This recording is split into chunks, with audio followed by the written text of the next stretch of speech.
So technically, we're in a front-wheel drive car, so you should be on two wheels over every single curb. Technically. British touring car style, yes. Right?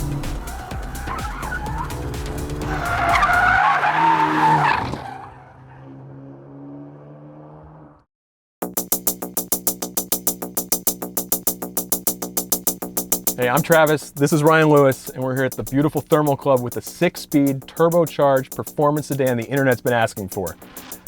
The only thing? It's a Hyundai.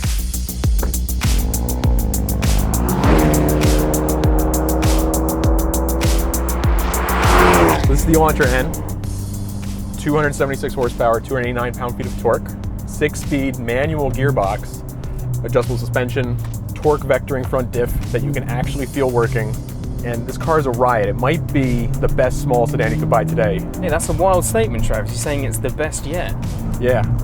You can throw it up on curbs, it reacts really well. The engine is not that exciting, technically. I mean, Hyundai had to go with off-the-shelf stuff, right? I don't think necessarily dumping another 100 horsepower into a front-wheel drive car is going to make it any more fun or exciting to drive. Right. I mean, the whole thing that they've talked about with this is they wanted to make something fun. They didn't care about the numbers. So it could be really fast, but it could also be more boring. And that's where Albert Biermann comes in. Biermann's the former head of BMW M, and this is like his swan song for Hyundai. Yeah, so something lower horsepower, a bit more focus on actual driver engagement, right?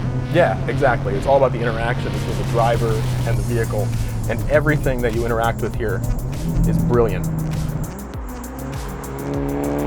You know, to have a company that's actually focusing on something that's what I guess a lot of the internet comment section is screaming for. I want a manual gearbox. I want something that's engaging to drive.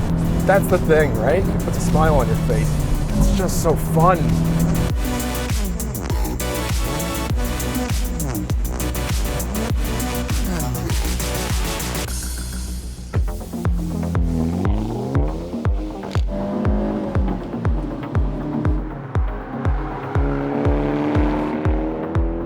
I can't help myself. I just feel like I get in a front-wheel drive car, I want to start jumping curbs like my British touring car heroes.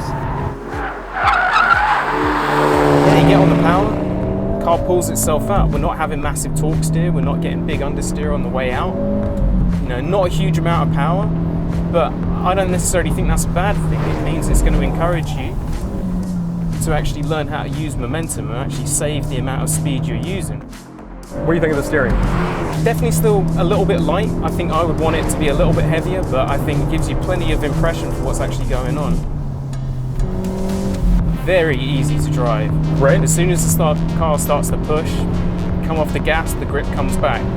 So you can really feel the diff starts to work. How do you feel about the brakes? Pretty good feel. You know, I'm not getting a lot of vibration back from like the ABS. I'm not feeling like the fronts are trying to lock up or anything like that. So pretty good, really. The thing that I think I like the most about this car, it's a bunch of humble components that have come together to bring us something that BMW wishes it still made, or we also wish BMW still made. Yeah, I think there's a lot of people that really do want this kind of pure driving experience. Really impressive, really fun. It's a delightful thing. We've driven on the track, it's been on the road, 276 horsepower, torque vectoring front diff. What do you think? I mean, bang for your buck is pretty hard to beat. Really, literally the only issue I have with it is the way it looks. I'm just not a huge fan of the overall aesthetic.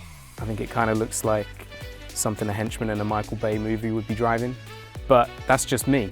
Some people, I think, are probably going to love it. Yeah, but when you're sitting in there, you don't have to look at it. Right, yeah, if you're driving it, who cares? The thing about this car is it's $32,000. It's what the internet's been begging for, and it's here, right? It's a fun car. You don't have to care about how fast it is. You don't have to worry about 0 to 60 times. You don't have to worry about pulling G's. What you have to worry about is having a good time. And this car is a good time. This is a pure driving experience as it can be, right? It doesn't have to cost $200,000 for it to be a proper car that you enjoy on the track. And I always maintain you're always going to end up being a much better driver in the long run if you can drive a slower car fast.